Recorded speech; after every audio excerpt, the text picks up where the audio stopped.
Now, family migration becomes more difficult. So for young people, when they're single, it's easy for them to move. They only have to worry about really themselves, what makes sense for them given their career and the costs that they're facing. Of course, some of those costs might involve friends or family members, but these friends or family members won't be actually moving with them. For family migration, we're talking about the whole family unit moving. That is much more difficult. And I don't think you need an economist to tell you that, but we're going to think about it using the tools of economics. So instead of considering what is the optimal decision for the individual worker, when we're talking about the idea of family migration, you have to consider the optimal decision for the whole family unit. So this involves everyone in the family, whether they're working or not. And these can be drastically different. So imagine the traditional 1950s family with a working husband, a wife that's a homemaker, and five kids, few in school, like three or four in school, and like one or two still at home. So the husband may have been able to improve his job by moving, but he has to consider the whole family. So in this case, new schools for the kids, new social network. Maybe there's no extended family where they're thinking about moving. These are costs for the rest of the family that they have to take, that they have to face and consider. Now, that was hard enough back then if you had this stereotypical one income earner, because you have to consider other people actually making the move with you. But today the decision can be even more difficult. So this idea called the two body problem, that you have not just two people looking to make the move, but if you have two people working, you have to consider both careers. So when both spouses work, and let's say one has the option to move for work, you don't just think about the cost to the family in general, the difficulty of moving, of picking up your life and starting all over again. You have to consider both careers as well. So this complicates the decision a little bit. Not just as a complicated decision, it also increases the potential costs of moving.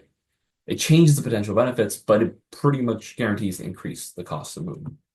Now, if one spouse works a job that is that's needed everywhere across the country, think of something like an RN, right? People need healthcare everywhere. That's great. It makes it much easier if the other spouse's career needs them to move or provides an opportunity to move. But many other jobs are not so flexible. So you get one of two things happening. In one case, the first party foregoes moving to a better job because their spouse's job prospects are that much worse than their destination. Sure, they can get a job and they can increase their salary, maybe say by $5,000.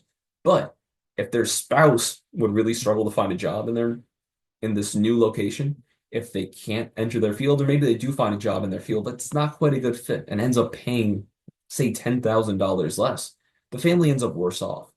So this is called a tied stare, where because you have the two individuals, the one that is considering moving is tied to that original location. They stay because they're tied to their spouse and their spouse's job. The other option is the family does make the move. The first spouse's job is that much better than the others, so they end up deciding to move to this new location, and that spouse begins working there. But the other spouse ends up unemployed or underemployed in their new destination. So we call this a tied mover, where this person goes along with the move, the spouse goes along, but their career prospects end up suffering. So even today, it tends to be the husband. So more often, it's the husband who makes the decision to move, and the wife that's the trailing spouse. Now, there are a lot of reasons for this, but in general, the husband's job tends to be less flexible. Again, I'm saying in general, and the wife's more flexible. There are many female-dominated jobs spread throughout the country. So think about things like healthcare, like nursing, teachers. These jobs have locations all across the country. So it makes it a lot easier for someone in those professions to get a job in the new location and to move along. Again, like I said, it's not always the case, but more often than not nowadays, in general, that's the way it tends to be. Although we see that especially over, I forget, Janet Johnson has some good work on this, and I think within like the past 10 years, we've seen a considerable change in these trends. Now, your textbook includes some equations to show the relationship between a husband's and a, oh, excuse me. Yeah, between a husband and a wife's net present value for moving or staying put. They're considering this whole family dynamic. So to save you some trouble, I'm going to skip ahead. Instead of focusing on the math, we'll just show this visually. It's what we already talked about, but it's a good idea to see how this works out. So we have a graph That makes it easy to see the gain for the husband or for the wife, depending on which one of them moves and the options that they have before them. For the time being, we're ignoring the possibility of children or any of the costs associated with raising kids. So we're just going to focus on the husband and the wife's career, not even any of their broader family or friends or any of those sorts of costs. So if we look from the top to the bottom on this graph, we see the husband's gains. So as we go up here, from down here up to there, the gains are greater. Down here, they're negative. Once we hit this line here, we hit 0, so it's neutral for the husband. And anything above there is positive. So there's no difference from going left to right. So this point Y here at 10,000, whether you go over here or even over here at 10,000, for the husband, that's all the same. We only care about going up and down. So going left to right here is the wife's gain. So going from side to side here. Down here, it's at its lowest, negative 10,000. Up here, this vertical line is 0 for her. And then going further on this side increases her gains in a positive direction. So she'll choose, if she's offered these points, any of these A, B, C, D, E, and F, she'll choose C, D, or E. All of these 3 points are above her 0 line. So if she is single, she's by herself, not thinking about her husband, any of those job offers are great for her. So she would move to them or gain over her current job. Now, the husband, if he's totally single, again, not considering his wife, would choose A, B, or C. All of these are above the 0 line for him. So he'd be happy to move because he's gaining from this move.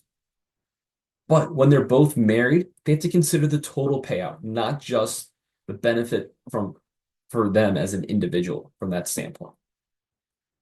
So point A, down here, the husband would move if he was single. He has a slight gain of maybe $5,000. But look at the wife. At point A, she loses. This is her 0 line. So down here, she loses more than $10,000. So if you combine them together, add up his gain and her loss, they end up worse off if they move. So together, they would end up not moving. They would decide not to move.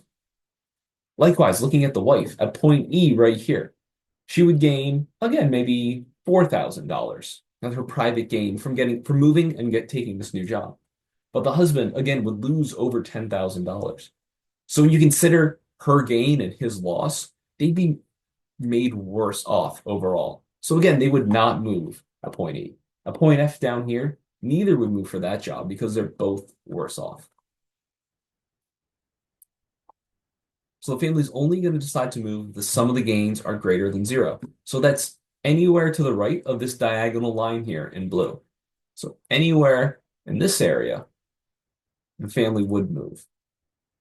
So if offered a job at point B, the husband would take this job. It makes him a lot better off, and it makes the wife a little bit worse off for her career, but only a little bit worse off while he's much better off.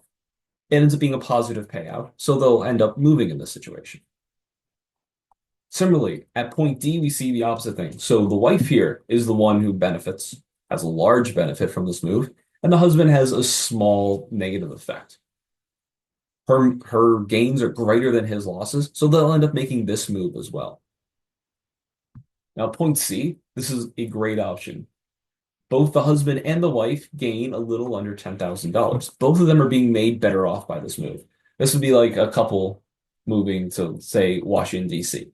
A lot of people with PhDs move down there because normally one works for one of the universities around there. The other one ends up getting a job in the government. They both end up with really good jobs. So this is a lot of looking at a graph just to say what we intuitively already know, what we've already talked about on previous slides, that once a couple is married, their decision to move is going to be different from when they're single. When they're single, they're only thinking about the costs and the benefits to themselves. When they're married, they have to think about this jointly. So it's not just about the wife's salary and the increase that she can get from the move. It's also about her husband's. And vice versa. It could be the husband has to be concerned about his wife now, too. All right, so I'm going to end the lecture here, and we will pick up with the next type of labor mobility in the next lecture.